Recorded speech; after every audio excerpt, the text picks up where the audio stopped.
Okay, so welcome back to Math 365 PDE. It's nice to see you.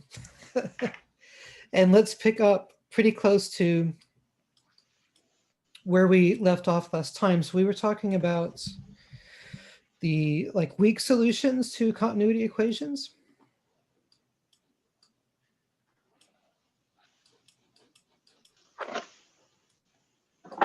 And we were verifying that the solution that we knew, we're doing this example 10.5. So we were verifying that the solution that we knew, g of x minus ct, actually constitutes a weak solution to the equation in the sense that it satisfies this displayed equation 10.9.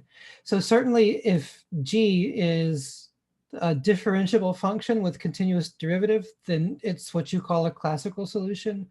But the point is g only needs to be locally integrable, like L1 Loc talked about the definition of that last time.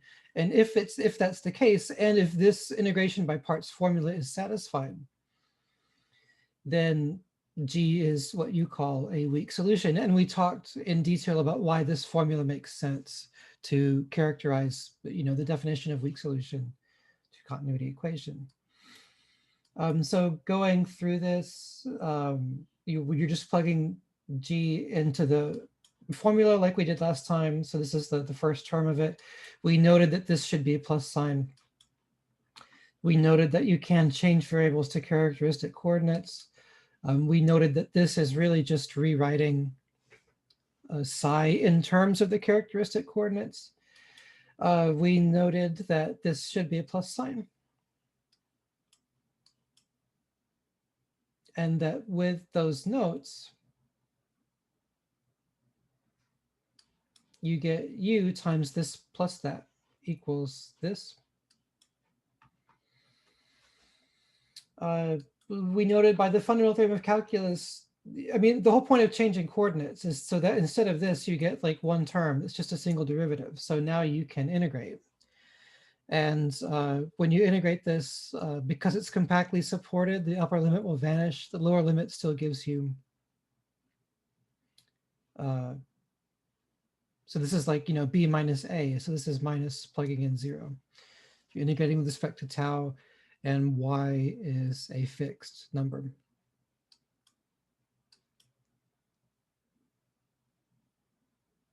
So therefore, what this calculation is saying is that you make this replacement with psi twiddle. You switch the order of integration, and then change the variables to tau and y, and you do the integral from 0 to infinity first using this equality. So those steps are hidden, but so then you skip here. And you see that the integral from 0 to infinity is gone and replaced with this term that it's equal to. So there's the minus psi twiddle 0y. And what you're left with is this integral, which verifies 10.9. So which verifies this equation. And yes, it does verify this equation, because what we did was we started with this on the left-hand side and evaluated it and showed that it was equal to the negative of that. And so plugging in t equals 0, of course, what that means is that you've just literally plugging in t equals 0. So all that scans, and that verifies that the classical solution is in fact a weak solution, and it really only needs to be L1 Loc. So in particular, those traveling waves that had the sharp points, those are locally integrable. They do satisfy this equation in the weak sense. So are there any questions or comments on that explanation?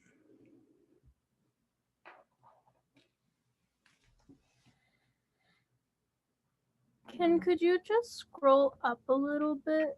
Yeah.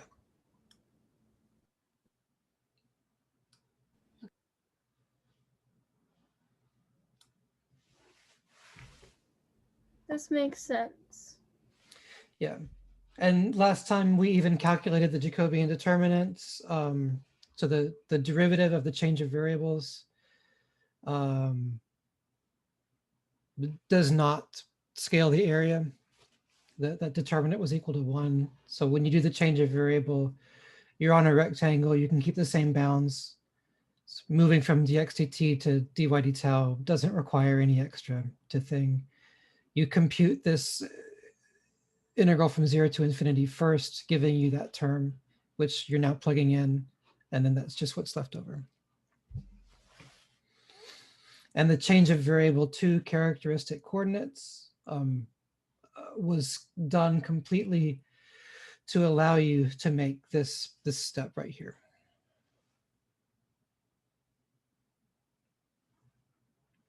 Cool.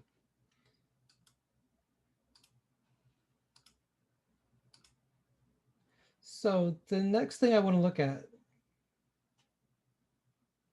according to the roadmap that I posted, I'm not interested, like this is a good read. I'm not interested in the full definition of Sobolev spaces too much. I'll just point out this one little definition since you'll see it a little bit more. And in particular, you'll see H1, not just the more general HM. So here M is a natural number like 1, 2, 3, 4, 5. And so if you are in H1, then that means that you are an L2 function, which means that the absolute value of your square is integrable on domain omega. And it means that all of the weak partial derivatives in all the directions exist, and that all those weak derivatives are also L2 functions. Or more generally, if m is equal to 2, then all of your weak derivatives up to second order exist. Like maybe this is something that's worth writing a little bit down. So I'll go to the second camera, and this time I'll actually expand it so that you can see a little bit better, but I need to get the autofocus to work a little bit.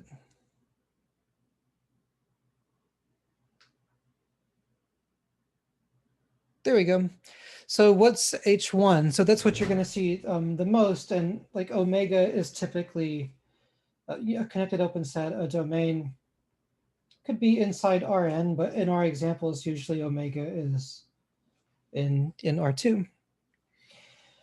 And so H1 is going to be those functions f, defined on your domain omega with the property that f is L2.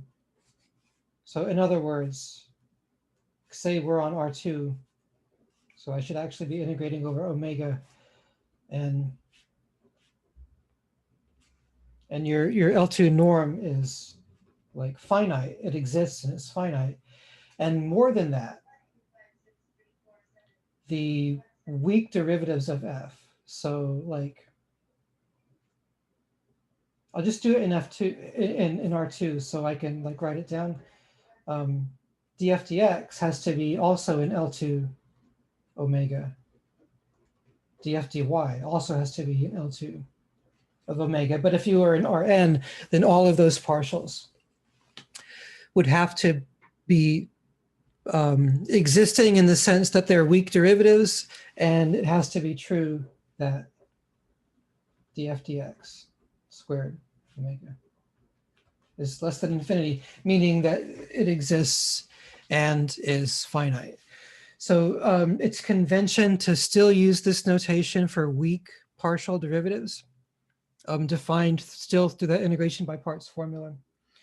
So H1 is the space of L2 functions that admit weak partial derivatives that are also in L2.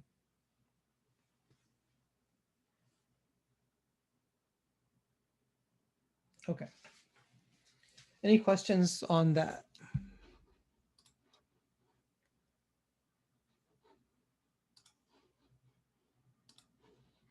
There's a wealth of things that we could say about it. I mean, there's a whole section that you can look at, but just because you'll see this in the next section, I just wanted to point out its definition, and we don't really care too much about the other Sobolev space results for this class. So actually, yeah, Could sure. you just go over the notation in this definition a little bit more? This notation. Yeah, like what exactly in the general sense? Like I understand how that applies for H1, but in the general sense, what what does this mean? Yeah, so I think that this derivative notation we've maybe spoken a little bit about before, but it does take a while to get used to. So let's try to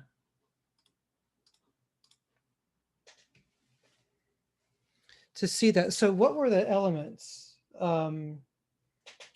We said that U was an element of HM of omega. So I actually can't see the book while I'm doing this. So if I forget something, then you can remind me. Try to get that autofocus to work. I have to send this camera back.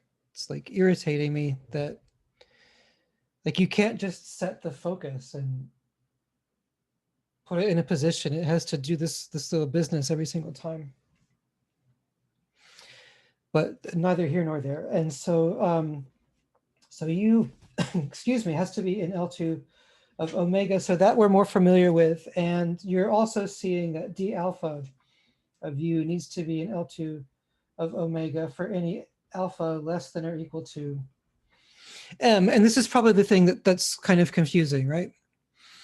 So alpha is what we call a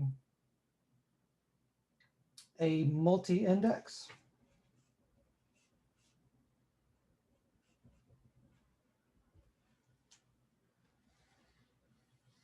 And alpha is an element of Rn, and more specifically, alpha is an element of natural numbers to the nth power. And so alpha is going to look like something like this, like K1, K2, all the way up to Kn, where each of these Ki's is a natural number. And the order of alpha is just the sum of all those entries, right? So you're looking specifically at those multi-indexes that have order less than M. And so then what is meant by D alpha of U? So this is a derivative of order given by the order of alpha. Specifically, it's equal to, so I'll take dx1, and I'll take derivatives in that coordinate direction, k1 times. And then I'll take derivatives in the x2 direction, k2 times, sort of see where this is going. And then all the way up to taking derivatives in the xn direction, kn times. So that's why the order of the operator is k1 plus k2 all the way up to kn. It's telling you how many derivatives you're taking. And the reason why you want this to be a multi-index is because, like, whatever slot the number is in, that's the coordinate direction in which you're taking the partial derivative. And then you're taking it that number of times. And this needs to be inside L2 of omega. So if you're in HM of omega, the way to say that intuitively in words is to say that all partials of all orders up to order M exist in the weak sense and are in L2. So in particular, say what? Yeah. So if U is in HM, then all partials of U of all orders up to order M exist in the weak sense, and they're L2 functions, not just L1 loc functions. Does that mean that HM is a subspace of L2? Yeah, that's right.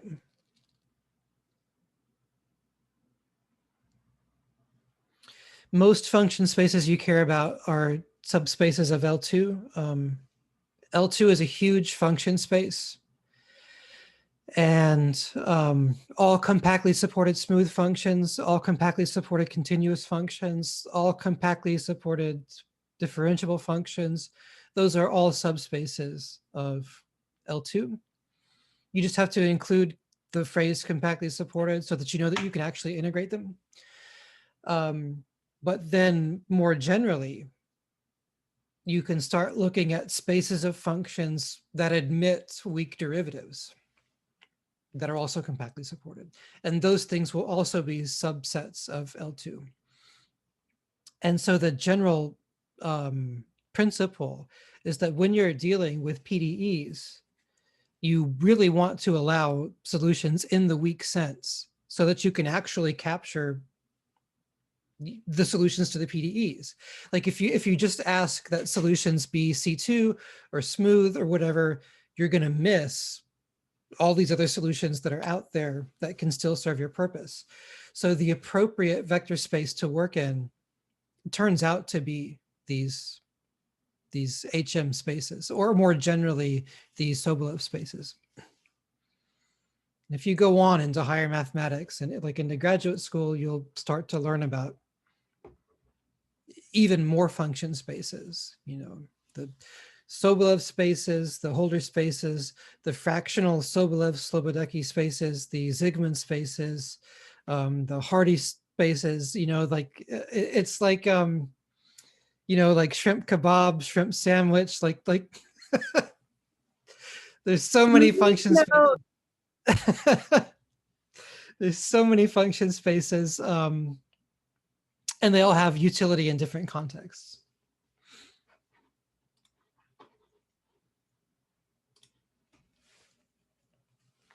But the next topic that I want to broach is like, how can we do these, not just a weak formulation of like a transport equation, but a weak formulation of the Poisson equation or the Laplace equation or the Helmholtz equation. And so this is something that we've gone over like with board work, although, but not in this level of generality. So that means that hopefully we'll be able to learn something new, but also not have it feel that intimidating. So we're talking about weak formulation of an equation. And so like we've done Green's first identity, Green's second identity, just very briefly. Okay, well, I guess the computer doesn't want to let me do clickable links right now. So like instead of going back, I'll just trust that maybe you remember the Green's first and second identities. The first one was just integrating this formula for divergence, and there was a boundary term, but the boundary term goes away when you're dealing with compactly supported functions. There's a little bit of a hiccup here in the way that Borthwick has defined it. he doesn't really want U and psi inside C infinity of compact support. He wants the support of U and psi to be inside the open set omega. And we call that compactly contained. So the more formally, like you want the support of U and psi to be compactly contained in omega. Like the reason for that is, so omega is a bounded domain. Like suppose omega was the unit disk, and suppose that psi was just equal to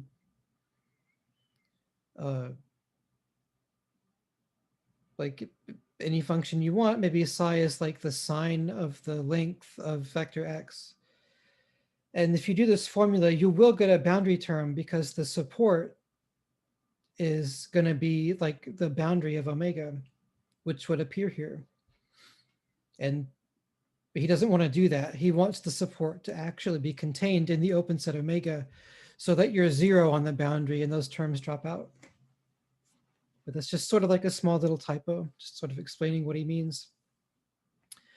So you're supposed to apply this to domains that definitely contain the support of psi, your test function. And when you do that, the boundary terms drop out and you're just left with psi times Laplacian of U is equal to negative of the dot product of their gradients. So now instead of requiring U to be twice differentiable, you can require U to just be an H1, just have its derivative, its weak derivative be L2 integral.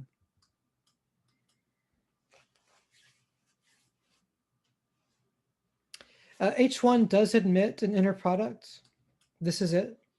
So integrate the product of U and psi and the dot product of their gradients. That'll be a well-defined inner product. Just a small note, not relevant for us, but there it is. It's in the presentation of the book. It's fine. So we don't need to remember this? Well, that's not what I mean. Will we need to use this? Should we be concerned about memorizing this? I'm not intending to use the inner product structure on H1. I'm more interested in doing a weak formulation of this equation 10.33. So this includes the Poisson equation if lambda is equal to 0, and it includes the Helmholtz equation if f is equal to 0. And so here f is allowed to be an L2, doesn't have to be like a differentiable function.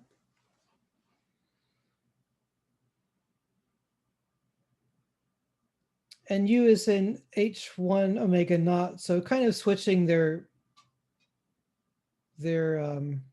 use of notation here. So this just means that it means what I was saying before. It means that the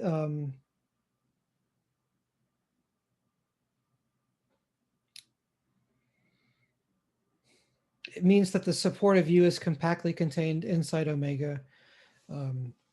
So the support of U is a compact set that is a subset of domain omega.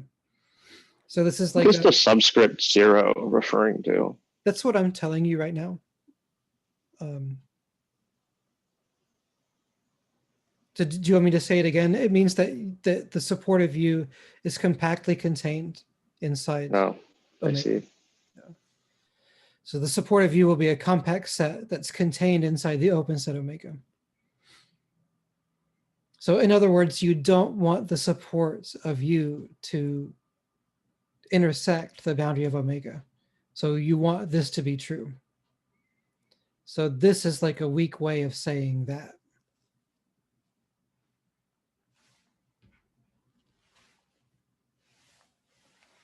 So Borthwick tends to play fast and loose, like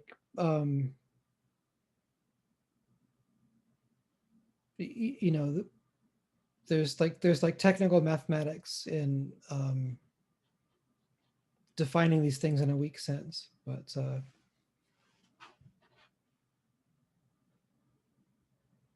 hopefully my verbal explanation is going to be acceptable to you. The point being that if you use this Green's identity,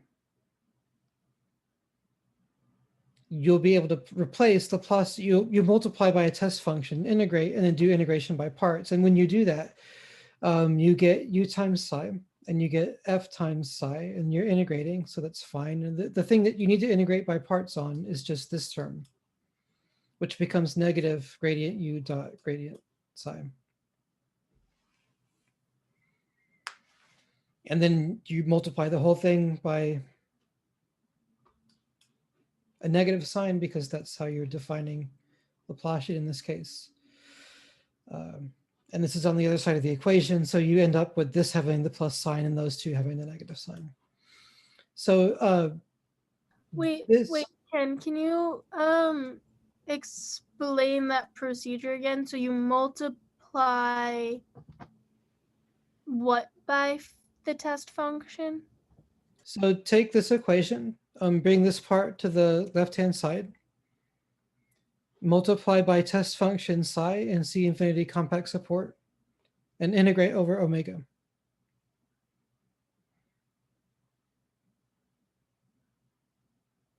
And then when you integrate over omega, you'll get the first term as psi times the Laplacian of u.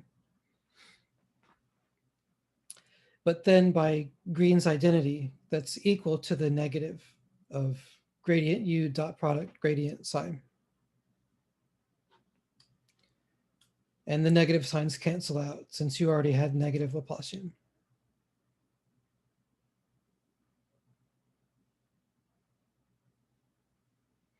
So this is really a correct formula. There's no typos. There's nothing missing from it.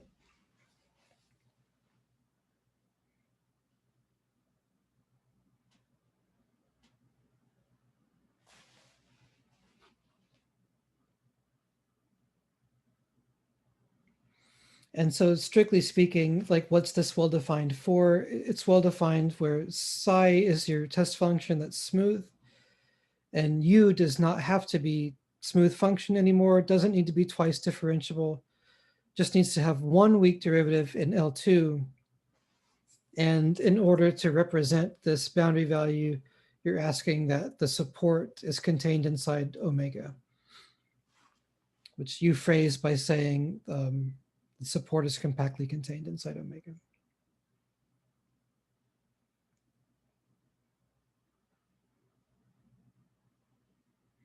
Cool. So this is what it means to be a weak solution of equation 10.33. So the boundary value is subsumed by just saying that u is in H1 naught.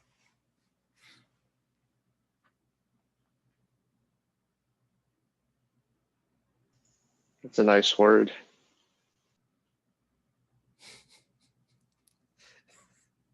Okay.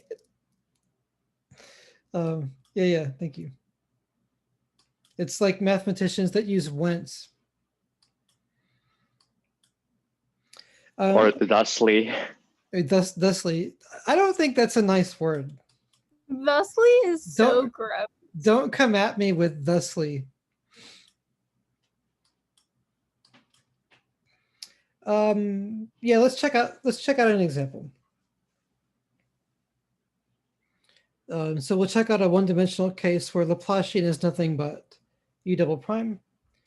We're taking lambda equals 0 and f being this piecewise linear function. And we've got our boundary values being equal to 2.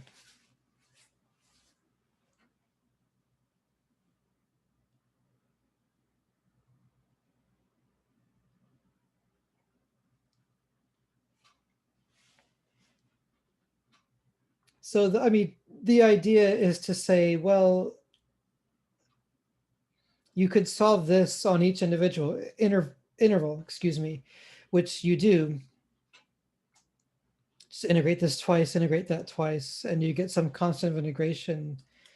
And Borthwick's idea is to say, like, can we just plug this into the definition of solution to a weak equation And maybe there'll be one unique constant that actually gives us a weak solution. So like by no means is this a general method for doing things. It's just sort of playing around with an example and seeing what happens, just fine.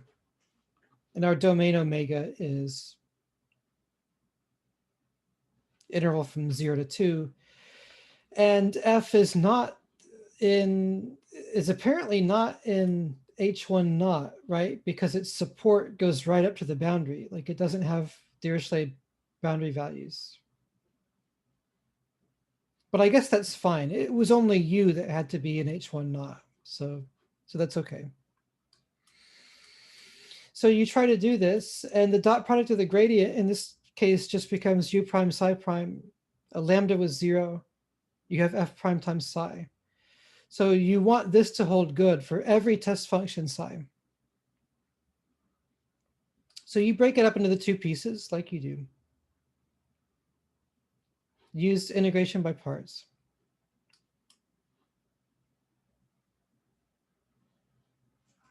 You can see us applying integration by parts to each piece. You can see the boundary terms pop out. And, you know, I'll trust Borthwick that this is what you get. Seems reasonable. And this is supposed to be equal to negative F times psi in order for 10.35 to be true. So you need this to vanish. So clearly that implies that A has to be 1/12. And so this is the weak solution. And what's the point of having A the way that it is?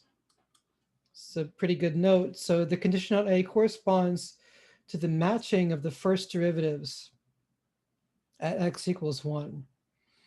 So the only way that you can be a weak solution is if the derivatives match and you're actually in C1.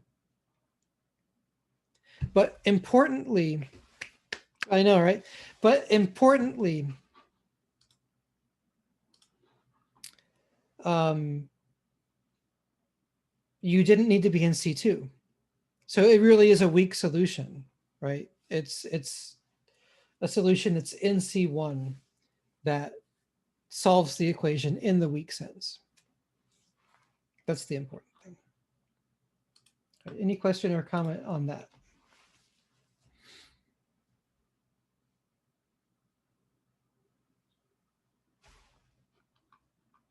Could you scroll up to the original solutions, the solutions by parts? Yes. Like this part? Yeah, this first U. Okay. So just to clarify, we did solve the we found solutions for them on the interval from 0 to 1 and then from 1 to 2, and then we wanted to find what constants made that a proper solution to the whole problem. What you want to find out, like which constant A will allow you, which constant A, if any, will allow the given U to be a weak solution to this equation. So where did these classical solutions come from? Are those just solved? You mean the 1/6 Yeah. x cubed minus ax? That's because like the problem here is that F is piecewise linear. If it wasn't, you could just integrate F twice and you're done, right? Because then it's just like a Calc 2 problem or something. And in some sense, that's just what we did, right? Just integrate F twice. And that's like a natural way to approach this, but it has a problem. Namely, U is not twice differentiable. So you can't say that U solves this equation because it doesn't. It's not going to be differentiable at that point. And then what you say is, well, is there a way in which it actually makes sense to interpret this as like a weak solution, And then you say, yes, there is. Okay. Sorry, I'll leave ghost alone. Okay. And the way you do that is you can check this form instead of that form. So like under what circumstances you like a weak solution to this. And when you work that out, this tells you that that constant has to match, meaning that this is going to be a weak solution under the condition that u is actually C1. And this is quite similar to what we did last time, where we realized that if you have a jump discontinuity, then you are not weakly differentiable,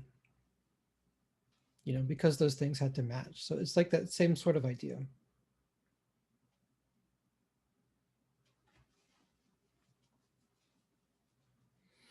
So these weak derivatives are pretty good.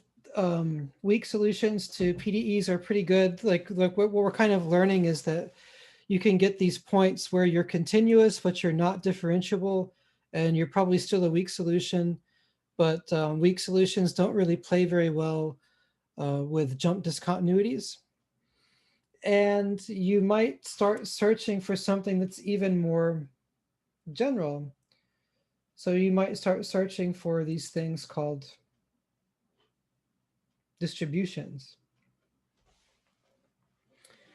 And these are very much motivated from physics. And that's where this like Dirac delta stuff comes from.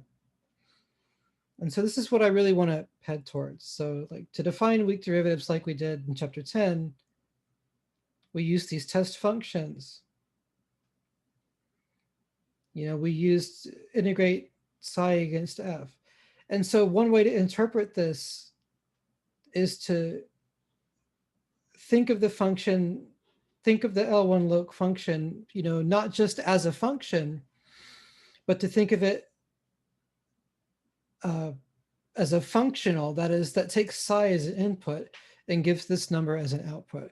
The same way that you think of a matrix, not just as a matrix, but as a function that takes a vector as an input, gives a vector as an output.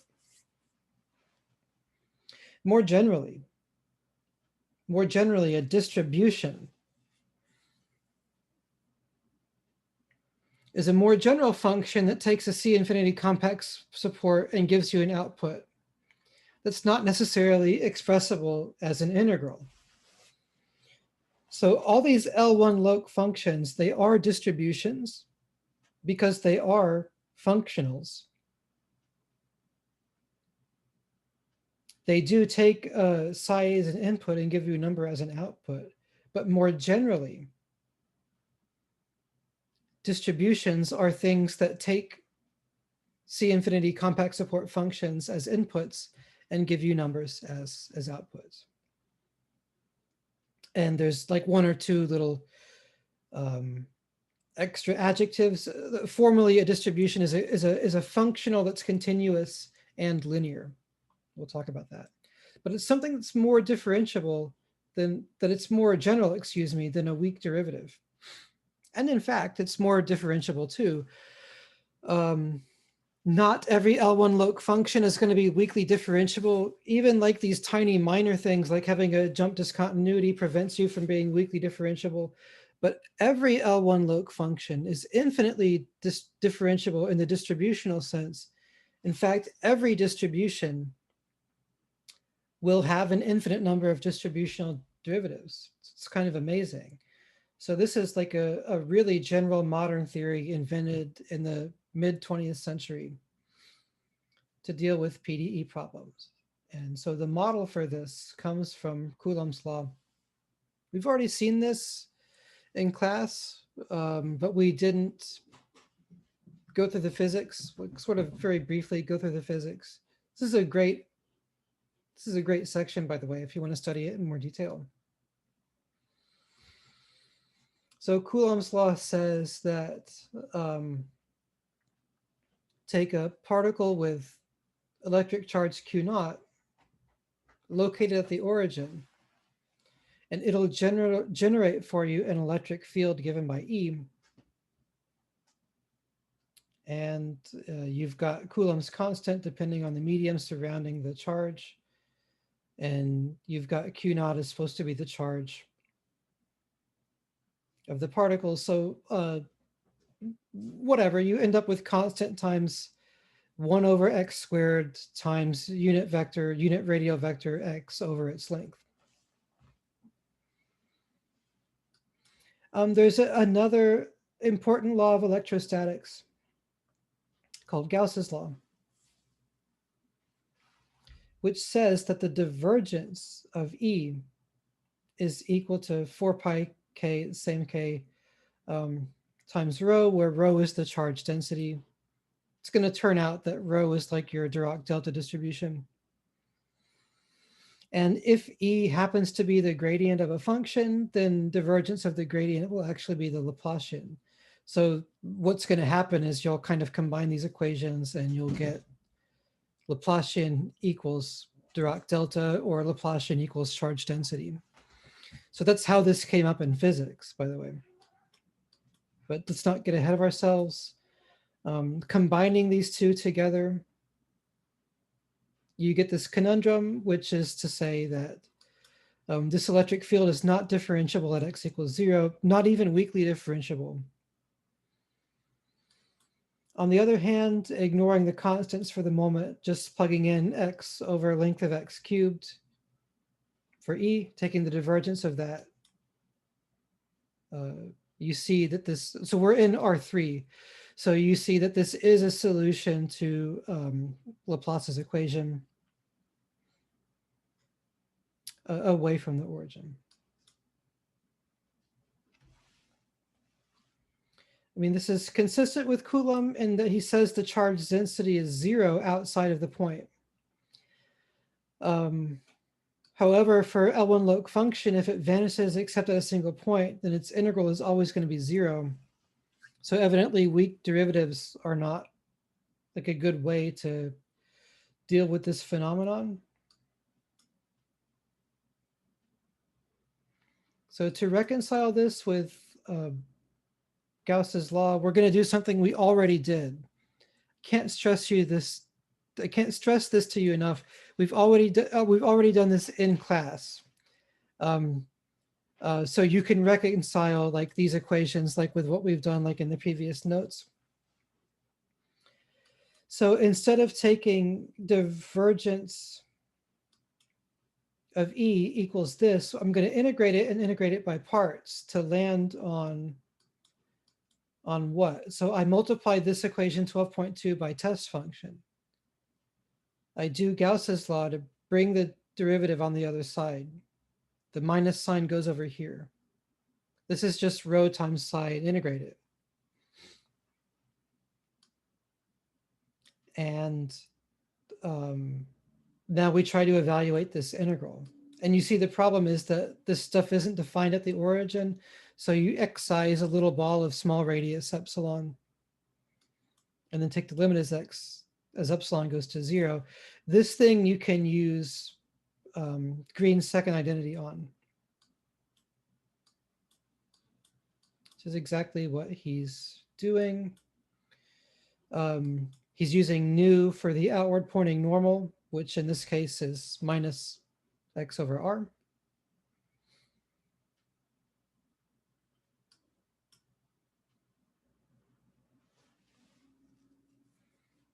And so Gauss's law is going to state that that this is equal to its boundary term. So like you can kind of think of this as like a pumped up version of fundamental theorem of calculus, right? Or the way I wrote Gauss's law, this minus that is equal to another term that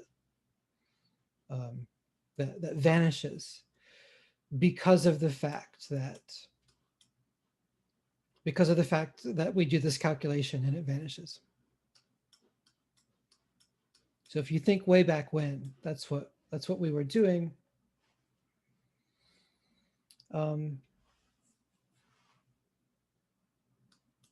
plug it all in and take the limit as epsilon goes to 0. You get this average value by continuity that becomes psi of 0. Again, just skimming over it really fast because we did it in class. So 1 over 4 epsilon squared, epsilon's going to 0.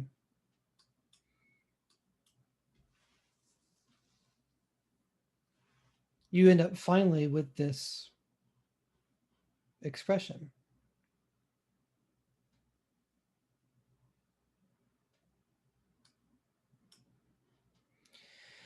And combining it with this condition, like in terms of the charge density.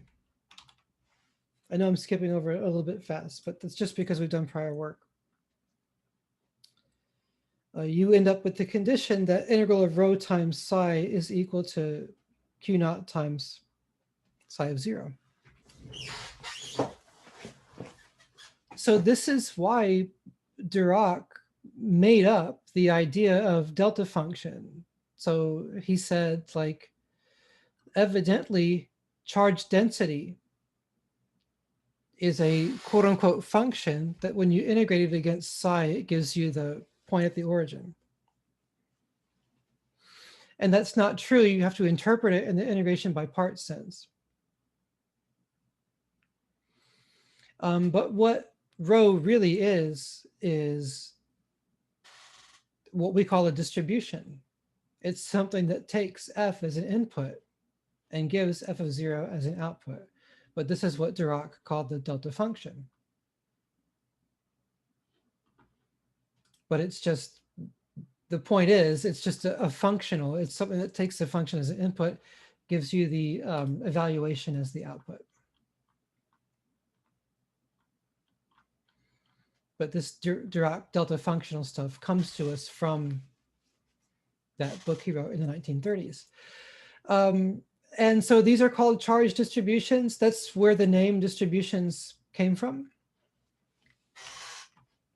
And now we have a good formal mathematical theory for how to really think about like the space of distributions and, you know, how to take derivatives of distributions and how to write down differential equations with distributions that actually make all these formulas like really clean and pretty. So I hope we've sufficiently motivated all that theory, and that's going to bring us into 12.2. So if we can, I'd like to get through 12.2 and 12.3 and maybe even 12.4 tomorrow. Like, it's a lot of really nice theory. It's pretty good. So read all of this to the extent you can, and we'll go through it on Friday. So any final questions? I don't know if this would be a Friday or possibly a Monday thing, but are there any like good examples that you could like that we could work through together in class just to like see how all the pieces fit together, and maybe with some pretty pictures? That would be helpful to me. Examples of anything that uses distributions. Okay. Like, I think that I don't understand what it means in like a yeah. So right. So Friday will be the lecture where we formally introduce what a distribution is and talk about it. So yeah, pre-read this, and on Friday I'll give you concrete examples on the document camera along with this stuff. In particular, concrete examples of derivatives of distributions and correspondingly why the weak derivatives don't have derivatives, but the distributions do. But the point's going to be every weak derivative is a distribution, but not conversely. So yeah, we'll get to that on Friday for sure. It's a good point. So thank you everybody for your time and attention, and I will see you next time. Thank you. Take care. Again.